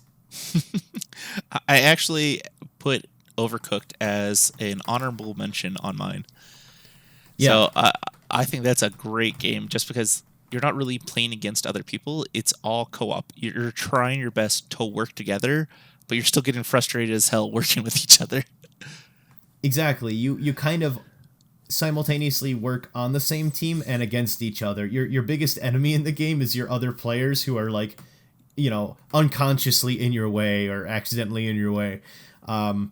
This game takes a little bit more effort than, I think everything takes a little bit more effort to learn than Wii Sports, but I think it's got like 4 buttons max or something like that, and this one was a big hit with my younger cousins, but I've also played it with like my mom or I think I've played with my aunt or my mom once or twice, and they have really enjoyed it. So if you're unfamiliar with the game, basically it's you're chefs in a kitchen and you have to cook food, and it's a race against the clock, and you two can get in each other's ways and hit each other and mess up each other's dishes and stuff. So that one's always been really fun, and I'm debating if I should get that on my Switch, because I've heard that there's Overcooked 2 now, and I heard that game was also pretty decent. I don't know if you've played that one. I haven't played 2, but I've wanted to pick it up. Just for the one thing is they added the ability to actually throw the food. Instead of passing it, you can toss it. Okay. And there's been so many times when you're stuck on the other side of the counter of, please, someone grab this stupid tomato that's just sitting here. Now you can just huck it at the person on the other side. It's like, take this stupid tomato. I don't want it anymore. All right. There you go. Huh. Well, we'll see. I've got a Switch. I know that one of my cousins has a Switch. If I end up buying it, then we'd have like 4 people to play this Thanksgiving. So, yeah, maybe I'll consider that in the next day or two here. Okay, so my number 5 was Wii Sports. My number 4 was Overcooked. And my number 3 is honestly just a classic, but Super Smash Bros. So I got Super Smash Bros. Ultimate last year for Christmas, and even my youngest, my 6-year-old cousin, who she's really shy, she has never really played many games, she was like all about this game. Every time that the big cousins like me, we were all playing, she'd be like, can I play next? And we'd be like, of course you can play next, you're gonna get your ass handed to you, but you can play next. We're gonna smash you and throw you completely across the map, but you can play. It'll be fine. You're gonna get super smashed, bro, but yeah, you can play next. But so this is how much this game meant to her. I really didn't take her for much of a gamer at all, but we were playing this game, and then we played it for like an hour or something, and everyone's got I've got a big family, so everyone's opening up their presents and stuff, and then we're all playing with it for the rest of the day. We were playing Super Smash for a long time, and then we decided to turn and play a board game. And this little cousin of mine, she wanted to know how to play the game, continuing even after the rest of us had left. So she was just standing up next to the screen, as little kids do, right up to the screen, standing up with the little controller, playing it. And you can hear, as we're all playing a card game or, a board game or something, she's like, oh, come on. And so, it totally made the scene where all of us would, look over. Even when we're not playing the game, we were still talking about the game. It was still bringing the whole group together.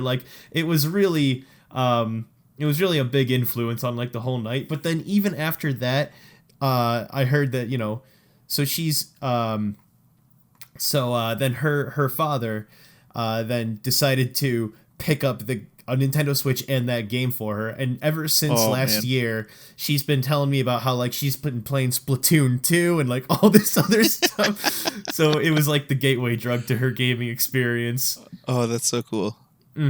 So yeah, I mean, just to show, Super Smash Bros. Isn't as accessible as the other ones, but it just really tied the whole, you know, Christmas group, you know, of all the cousins together. It was a really great time. Oh yeah, and just like the style of that game, it's cartoony. Everyone, no matter what the age, like always is pulled to the characters that are in Super Smash, and even if you've never played a Nintendo game, you recognize those characters in one way or another, and you just gotta play as them. Mm-hmm. And I do Exactly. love, I love that game because I've played a lot of fighters in my days, and it is the easiest fighter to get into because instead of going up, up, down, down, left, right, just to do like some kind of combo, Mm-hmm. all you have to do is do A to the right, A to the left, B to the right, B to the left, and those are your moves. Yeah, there's not many like sliding analog moves or like multiple or multi-directional like inputs or anything.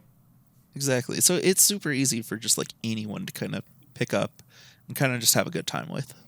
And if you're playing with items, like the game can be not purely skill. The same way that you were talking about Mario Kart is like even the worst player still has a small chance to maybe not come in first, but to, you know, come in third place or something because there is a lot of luck in that game when you throw in items.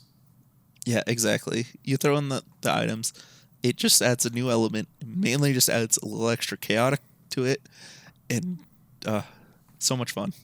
It's a good choice. I love that game. Yeah. And I would have said Super Smash Bros. 64 or Smash Bros. Melee or whatever, but the more I thought about it, specifically last year was like a really defining year for like, oh man, this is a good game. 75 characters. Like my cousin was blown away. She was like, I want to be that guy. I want to be that guy. I want to be that guy. Like she couldn't, I don't know. We were all like totally just blown away with how many choices there were. So Super Smash Bros. Ultimate, definitely probably the best Super Smash that there's been. I'm a huge advocate for the N64 version, but this game was really a game changer. Oh yeah, I've played all the other Smash Bros that have come in the series, and I enjoyed 64, but the newest one is just the roster is so much fun. Just they made everything so smooth now. I love it. All right, so let's switch back over. Cole, what is your number 2? Number 2 for me is another Mario game actually. And this one is going to be Mario Party, Yeah. specifically the newest one that came out for the Switch. Super Mario Party. Super Mario Party Brothers. Or haven't- Super Mario 8. I haven't actually played it yet. Wait. Super Mario 8? They've had a Mario Party 8. You just mean Oh. Super Mario Party, right? Is it just Super Mario Party? I could be Yeah, wrong. for the Nintendo Switch. Yeah. So Super Mario Party. Okay. So I actually haven't played this one yet, so tell me all about it. Okay, so this game is the game that I get any of my friends that have never played the Switch before. It's the first game I have them try because there is, just to top it off, there's a single mini game that is so simple but so addicting. And all it is you're cooking a cube of meat and you have to flip the controller just right to get the meat to flip onto the next side and cook it just right. And then you gotta flip it again and flip it again. And it's just so addicting. You're sitting there playing and flipping this little cube of meat and just flicking the wrist. But it's like one of my favorite games to play.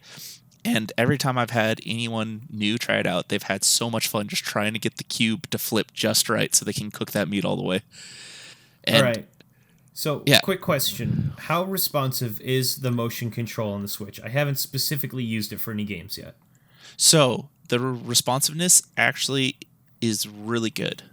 A lot of the games require motion control compared to like smashing the button as fast as you can. So it is a lot of movement, and it Okay. responds really well. Especially because there's games where like you have to pump a fire hydrant, and to pump it and everything, you think that like smashing it up and down is super fast, and it'll pick it up that you're going really fast up and down. But like in the past where you have to have like that correct like pacing for it, it actually can see that or how fast you're doing the motions and picks up on it really well. Okay. So yeah. Have you? So, how many people, like in your family, did you bring it to any specific events, or is it just kind of like the friends that you've shown it to? I haven't brought this one to any family events just yet. But it's coming to Thanksgiving. But it's coming this Thanksgiving. But I've played it with a bunch of friends, especially friends that like their only games that they've ever played really is like GTA. And the next day after they played it, they called me. I was like, so where can I get a Switch and where can I get Mario Party? Because they were so addicted to it. I mean, the game just has really fun, just mini games. You got your basic Mario Party board that you can do.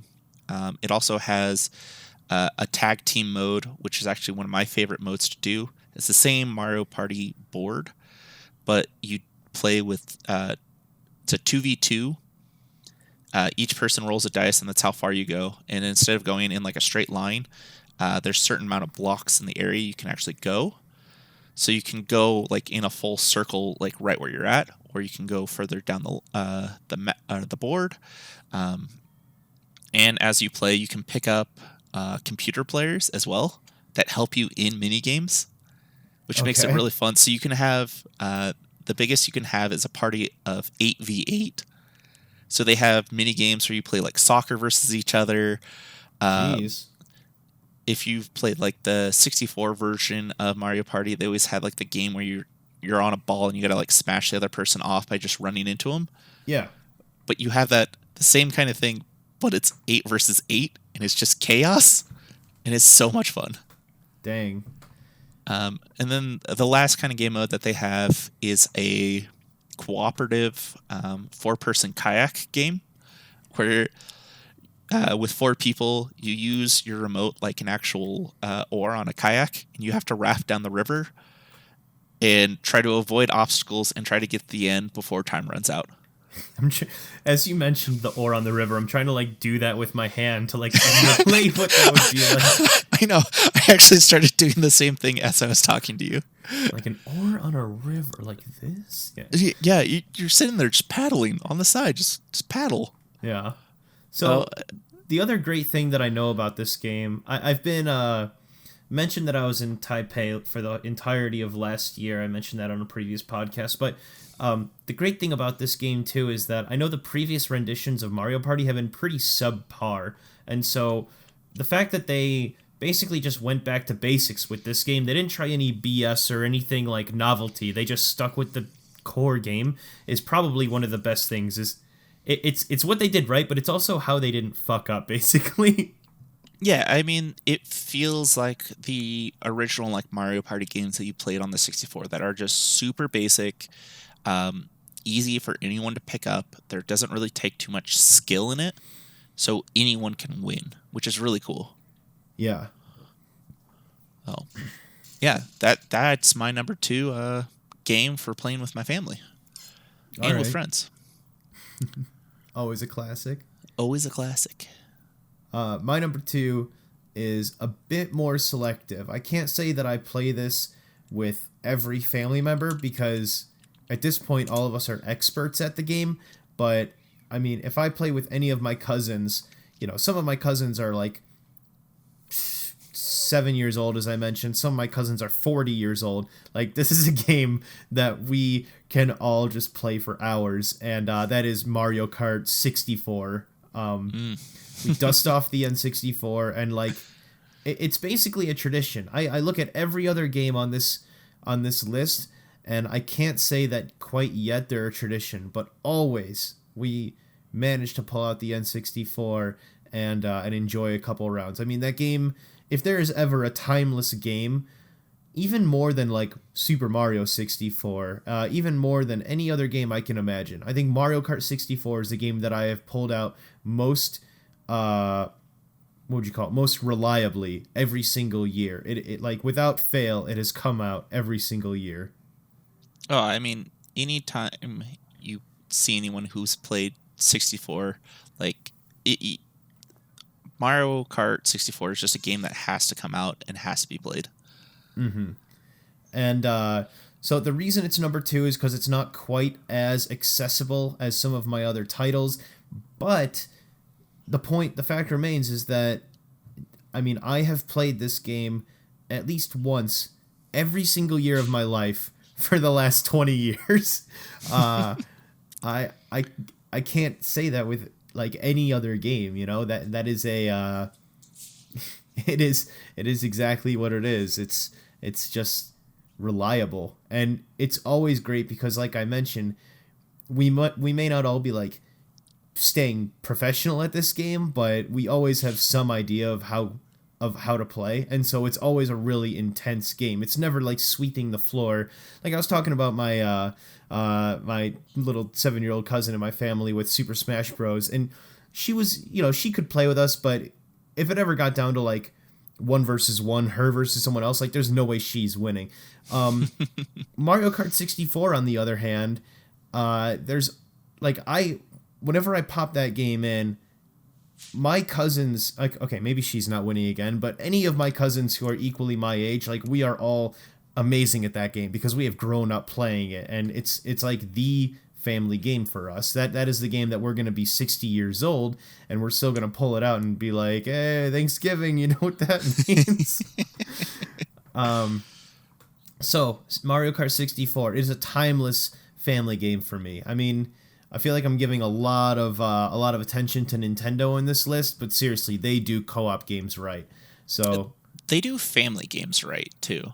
Like all of their games are super easy for anyone just to pick up and get into, which I think is why I've always loved Nintendo overall. Yeah, they've just it's definitely been a community kind of game console. You know, the Nintendo Switch came with 2 controllers out of the box, which, I mean, that's amazing. I think that's the first time that any company, any game console has ever done that. And it's worth it, what a good idea. Yeah, they strive to make sure that you are playing with someone else. And, I mean, Nintendo was always that game that, or system that you always play on the couch with someone else. No matter where or when, like, that was the system you pulled out and you played with someone. Exactly. All right, Cole. Number 1. I'm getting the impression I think you and I have the same number 1. I was thinking the exact same thing. I was like, we have to have the same one. You didn't say it at all. But I think we have the same game. So, what is your number 1? I'll tell you if mine's the same. Mine is going to be Jackbox Games. Yeah, Jackbox Party Pack. Yep. Mine is number 3, but they're all pretty good. Yeah, I didn't put a specific one just because I do think there's a lot of fun going between all of the different versions. Each one has like some really fun games because, is 3 the one that has the monster dating game on it? That's number 4. Number 3, which is a big hit in my family, has Bidiots. Oh, that's right. The Bidiots game, and that one, I love playing Bidiots, and that's definitely, I know, like Cass's favorite mini game to play is Bidiots. Yeah, my 71-year-old aunt loves Bidiots. And I think this game like works out great, kind of for a whole theme that we've had of like what's an easy game for anyone to pick up, easy for anyone to kind of get into, and that's Jackbox, because all you need is just one person to own the game. And then everyone needs a smartphone, which nowadays everyone has. And it's so easy just to jump in and play on your phone and get, 16 people to play is the most you can do? Depending on the game, but yeah. Yeah. Bidiots has a 6-person maximum, but yeah, they can go up to like the teens there. Yeah, because I know like Fibbage and Quiplash are games that can have just limitless amount of people, and it's always really fun. I was going to say that another great reason that this is number 1 for me is, even though I like the third one the best, the point is that every single year I can show up to Christmas or Thanksgiving and have a brand new version. Like they do a really good job of coming out with new games, and even if and the game is a bundle. It comes with like 5 or 6 games in it. So even if 1 or 2 is kind of a dull game, point is that there's typically 1 or 2 that are also decent, and you get a good amount of time playing by just shuffling through them. So there's a ton of replayability. Yeah, it's great. I mean, I can't think of a single or version of Jackbox that doesn't have like a game that I absolutely love to play. Mm-hmm. Even from the first one, just regular Fibbage itself is super fun. Yeah. And the comedy as well. I mean, like when I first started hearing some of the jokes in the game, I thought that they were kind of dull, but it's like perfect family comedy, and some of the gags are actually pretty funny too. Like this game was made not even to play with friends, but specifically to play with family. I mean, we're talking ages like 4 and up, honestly. If you can hold a smartphone and if you know how to type, even if you don't know how to type, you can play this game. Oh yeah, I mean, easily anyone of any age can just jump into this or one of the different like mini games and just have a good time and play. Okay, so I said my favorite was number 3. If you were gonna give a favorite, maybe if you didn't have a favorite volume, what about a favorite specific game? You know, like I said, Bidiots. Do you have one that you always go to, like Fibbage or something? So Bidiots is one that I always enjoy playing with friends. I have a couple friends that don't love drawing as much, especially when Cass is involved, who is an artist, and all of her drawings look super good, and all of ours look like someone had a seizure while drawing. Some good stick drawings in there. Not even good stick drawings, man. Just they're like barely decent stick drawings. My guy's got one arm, and he's a stick drawing. All you had to do was draw a line, and he would have had 2. How did you only draw one arm? But ones that I've always had a lot of fun on, especially with friends, is the monster dating game. Just because that one, it gives you weird prompts, and you can just be as goofy as possible. Yes, it's supposed to be like a dating game, but most of the times I feel like I'm trying to talk to someone, getting or wanting them to say that they want to pick me for the night because I talked about how we're going to go get burritos. Nice. Well, that's always a solid strategy. So go with the burrito strategy. It always works. You know what's funny? Talking about that game, we mutually decided in my family that we shouldn't play that specific game anymore because people got way too raunchy. And oh god, yeah. It shows all of the text messages on the big screen, and when you've got a big family like mine and some person says like, I want to blank your blank or something, like I was the one that brought it, so one of my uncles leaned in and was like, yeah, you need to turn that fucking game off right now. Like, oh god, please don't hate me, it's not my fault. Yeah, that game, like in particular, I think it's more one that you play with your friends, not with your family. Yep. Because the things that you can say can get really raunchy and really kind of fucked up. So it's like, no, I don't want to say that to my family. Mm-hmm. But another one that I always go to is the Murder Mystery Trivia. I haven't played that one. I actually really have a lot of fun. It's a trivia game, kind of like Fibbage, but if you actually get, instead of adding answers yourself, it gives you a list of 4 to pick from. And if you get the question wrong, you have to do a mini game to see if you survive. If you fail the mini game, you die and you're out of the game. So it's kind of just like a survival of the fittest of who can get survive the longest. And then at the very end is everyone that's been killed off. You have one survivor, and that survivor is trying to get out of the house before the doors are locked. And they have to escape the house by beating all of the ghosts to the door. And you do this by just doing a real quick trivia of, it gives you a prompt, it gives you 3 options, The options are multiple choice, so the more you get right, the more spaces you move. But if a Okay. ghost catches up to you, the ghost takes your spot, comes back to life, and can actually be the winner. So it's really cool because you can lose like in the first round, but you can come back later and come back to win on that Okay, last so minigame. you can't specifically be taken out of the game early. You always have a chance of still winning. Exactly. Okay, that's pretty good. Yeah. What Jackbox did you say that was? It's got to be number 5 or like number 6 or something. I think that's number 4. I can't remember. It's 4 or 5. Okay, I don't think I've played that one. I'll have to look it up. So it is only 4-person. It's on. Let's see. I'm looking this up real quick. I believe it is on number 4. Okay. Do you? Well, really Nope. quickly, Number 4 was Survive the Internet. That's what I was thinking. I love that one. Survive the Internet's pretty good. Okay, while you're looking that up, I'm gonna run back through my list. So my number 5 is Wii Sports. My number 4 is Overcooked. My number 3, Super Smash Bros. Number 2, Mario Kart 64. I mean, just a freaking classic at this point, beyond classic.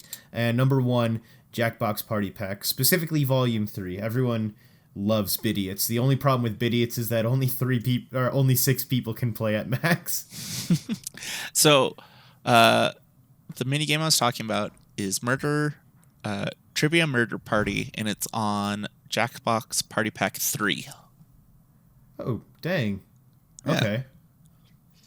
Yeah, I haven't played that one. Okay, go through your top 5 once more, Cole, for me. Yeah, so number 5 is Tabletop Simulator. Number 4 is Mario Kart. Talking about all the Mario Karts across the generations. Number 3, Just Dance. Number 2, Super Mario Party. And number 1, Jackbox Games. All right. Do you have any honorable mentions? I do. I actually had Overcooked as an honorable mention. Okay. And the only reason I put it there was because I do think that game is a little bit difficult to get into. And if you can't get someone to have a good time right off the bat, they immediately don't want to play it again. Sure. So that's kind of why I put that down as more of a number 6 for me. And then another honorable mention is Lovers in a Dangerous Space-Time. Oh, yeah, that's the game where you all pilot a spaceship, right? Yep, so you can play up to 4 people that all work together piloting one spaceship. And pretty much the 4 people can switch off between manning one of the guns, manning the engines, manning the steering. And it's kind of just a really fun cooperative game to play with people because it doesn't take much skill and it's just kind of a laid-back game to really get into. Yeah. All right. I've got a couple myself here. So the first honorable mention, these games are VR games. So the reason that they're not on the list is because as accessible as I think that they are, I haven't yet set up a VR system. And the other thing too is that I think people are intimidated. So the first game that I'm going to say, the lowest of my honorable mentions, is Super Hot VR. This is a game that the controls are generally pretty easy. There's hold the gun and shoot the gun, and everything else is done with your body. So it's pretty easy to learn. It's just intimidating. But holy crap, anyone who plays that game loves it. I haven't met a single person who isn't all about it. Oh, I've played that one on VR, and then I also own it for the Xbox, so non-VR version, and that game is just so much fun to play. Yeah, and it's... Sorry? Oh, go for it. I was going to say, to summarize the game, I didn't give a summary.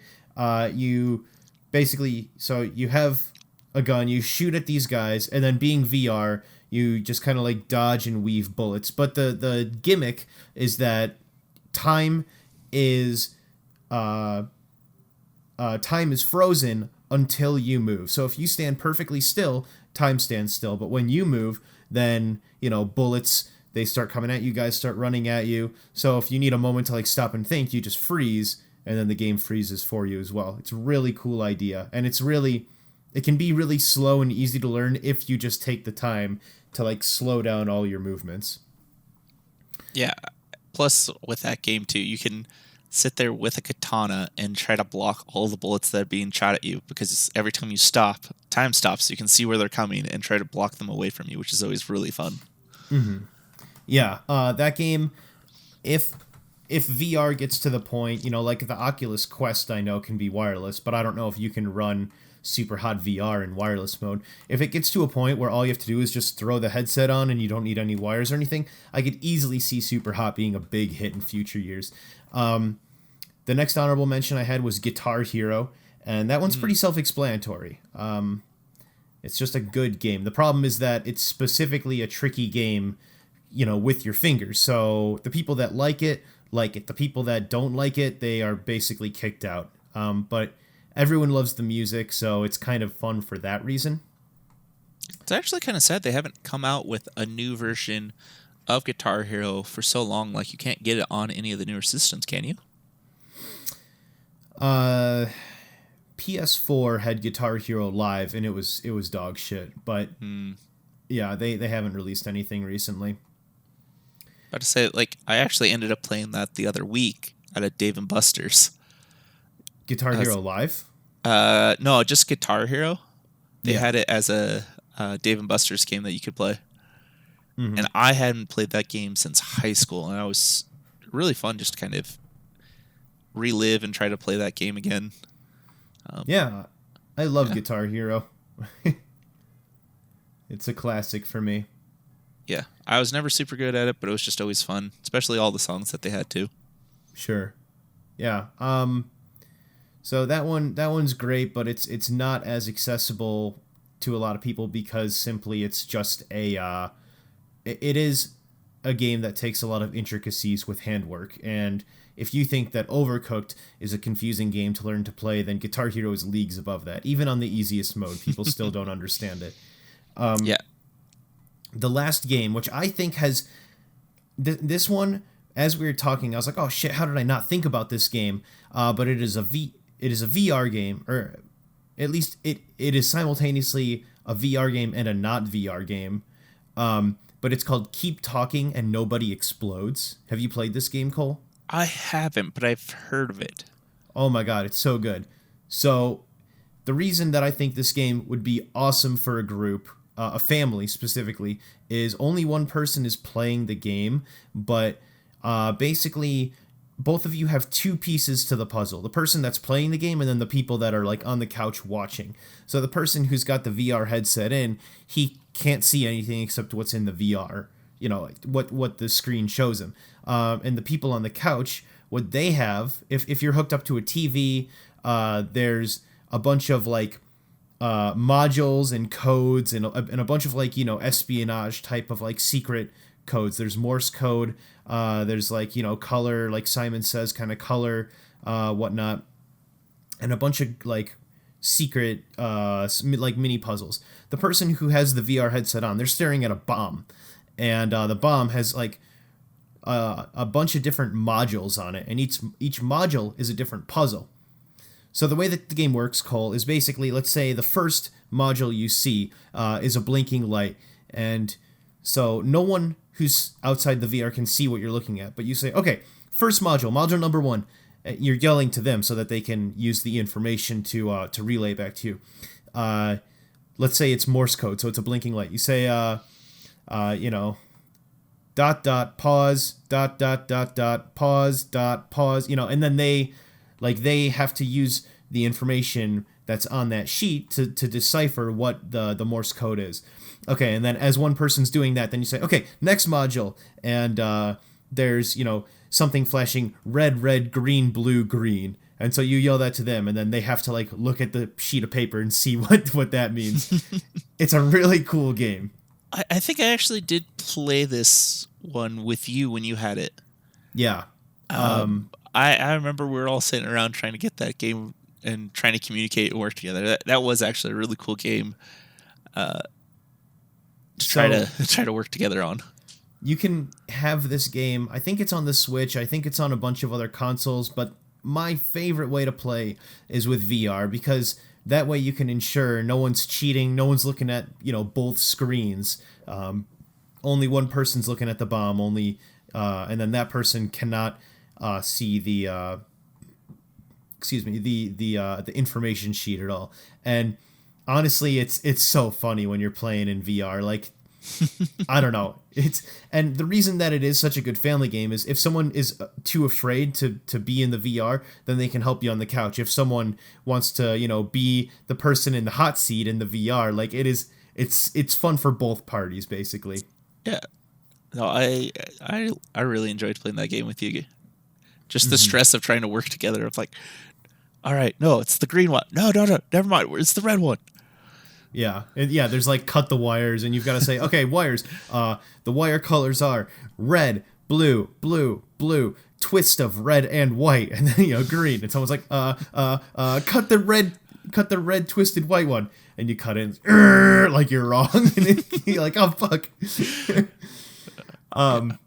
So yeah, there's that's that. Those are my honorable mentions. But specifically, Keep Talking and Nobody Explodes, that deserves to be on this list if VR was more popular. That game totally would take over, probably even Overcooked at number 4. No, I could easily see that being a top 5 game if VR was easier. Because you can get so many people involved with that so easily. Yeah. Yeah. Okay, other than that, we're kind of getting close to the end here, Cole, but typically I like to do like a wrap up for next week of what I'm going to be playing, what I'm going to be doing. So I mentioned a couple games that I bought earlier this week. That was Spider-Man, Last of Us Remastered, and Uncharted 4. Those games are all on sale right now at Best Buy and a bunch of other places. 2 more games that am looking to pick up are Devil May Cry 5. That's going to be $15 at Best Buy. And Resident Evil 2 Remake. I can't remember if this one is going to be at Best Buy or Target, but that one's also going to be $15. Both of those games came out earlier this year. It's an insane deal. Oh, man. Especially the Resident Evil game. I've watched so much gameplay on that. That game looks super fun. And I want to pick that game up mainly just for the mods. Because I believe the giant monster's name is Mr. X. Yeah. And you can mod him to be different things. I know where you're going with this, but yeah. Oh, Thomas the Train Engine. Fucking walking in, scaring the hell out of you, coming at you with that big old smile. You're like, God damn. Yep. That just sounds like so much fun. There's a great YouTube video. If no one's seen it, it's the main character, the person that you're playing as, they're walking up to a door, and then you see the door start to open, and the person jumps back with their gun, like ready to shoot whatever comes through the door, and it's a big fucking tank engine, and you hear the music like dun dun dun dun, and the person just and if you know anything about Resident Evil 2 Remake and that antagonist, Mr. X, basically you have to outrun him or you have to escape him. You cannot kill Mr. X. From what I've heard. So Thomas the Tank Engine, same thing. You're shooting bullets at this big tank engine coming at you, and like nothing's happening.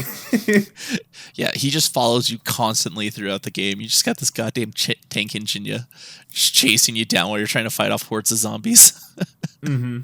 But yeah, so I mean, Devil May Cry 5, Resident Evil 2 Remake, both came out this year. Both of those games I think are also nominated for Game of the Year during the Game Awards in December. I know specifically Resident Evil 2 is, but I wouldn't be surprised if Devil May Cry is either.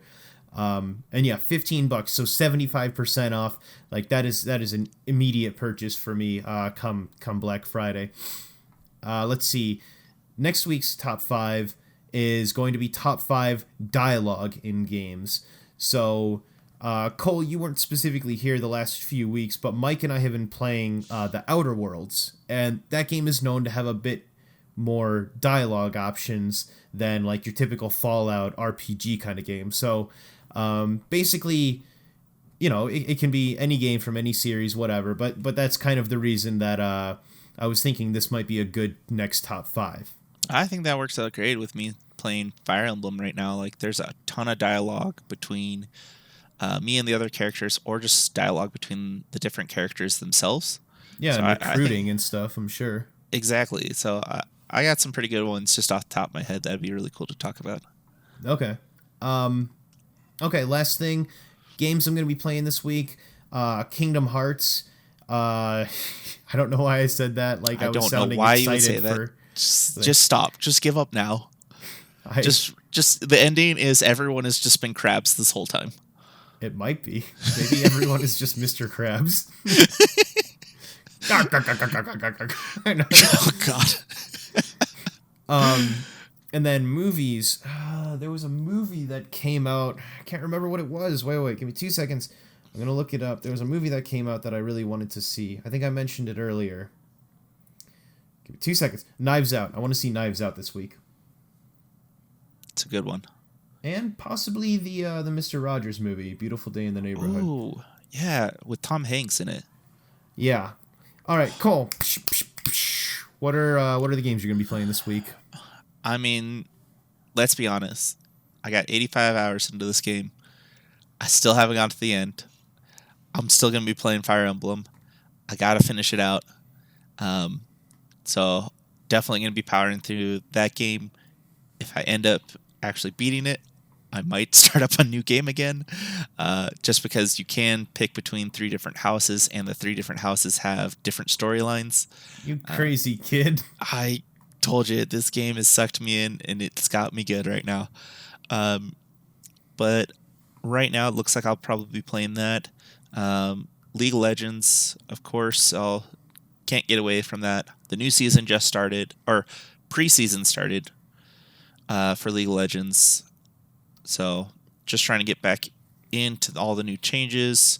New changes with Summoner's Rift, the 5v5 map, and then also they completely revamped Teamfight Tactics, which is their auto chess game. So getting back into that with all the new champions that they have going on there, and just trying to figure out the new strategies. Mm-hmm. Outside of that, I think I'm kind of keeping my eyes open on just any kind of good deals right now. Mainly looking towards Steam, or might hit up a Best Buy. It sounds like they got some pretty good deals right now. I remember seeing a lot of equally good deals at Target, but Best Buy, that's where I went for the previous 3 games. I also wanted to mention, I don't know if this is specifically news from this last week, but my brother was telling me that Hearthstone came out with an auto battler. Have you played that yet? I haven't. I actually haven't heard too much about their auto chess system at all from other people, but I kind of, just with everything that's been going on with Blizzard, kind of been staying away from their games, just because a lot of their press lately has been just, they keep putting their own foot in their mouth, and I'm sorry, I can't get behind them right now, so kind of holding off on anything. All right. Well, I think that just about wraps it up for this week here, unless you had anything else to say. Yeah, this has been Mike. I've been enjoying this talk. I know my voice sounds different this time, but as I said earlier, it's just this new change of life, living in a new place, and being on that cruise really changed me. Sure did. Not even going to mention being engaged now. Oh, that thing? Yeah, as I said, I gave up on that. It's way too much commitment. Yeah, what's her face? We're in love. Yeah, what's her name? Yeah, that person. All right. Well, I guess we'll sign off here. See you guys next week. Laters.